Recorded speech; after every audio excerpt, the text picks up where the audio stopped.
இன்றைக்கி நம்மளோட லஞ்ச் பாக்ஸில் மிட்டா செய்ய போகிறோம். ஓகேவா? முருங்கைக்காய் போட்டு இறால் போட்டு மிட்டா செய்ய போகிறோம். எப்படிங்கிறத பார்க்கலாமா?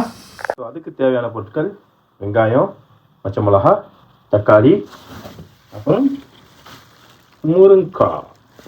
இந்த மிட்டா செய்கிறதுக்கு பெரிய கடாய் எடுத்துக்கோங்க. அதில் கொஞ்சம் வெங்காயம் போட்டுக்கோங்க. வெங்காயம் போட்டு கொஞ்சம் இஞ்சி பூண்டு போட்டு கொஞ்சம் பச்சை மிளகா போட்டு நல்லா வதக்கிக்கோங்க. வெங்காயம் வதங்கினதுக்கப்புறம் தக்காளியை போட்டுக்கோங்க. தக்காளி நல்லா வதங்கினதுக்கப்புறம் வெட்டி வச்ச முருங்கைக்காய் எடுத்து அதில் போட்டுக்கோங்க. அதையும் நல்லா வதக்கிட்டதுக்கப்புறம் மசாலா ஆட் பண்ணிக்கோங்க.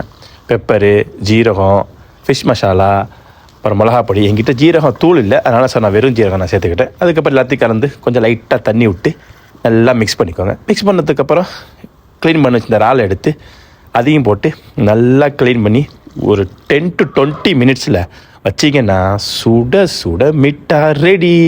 அதை அப்படியே ஊற்றி அந்த இறாலோடு எடுத்து நீங்கள் சாப்பிட்டீங்கன்னா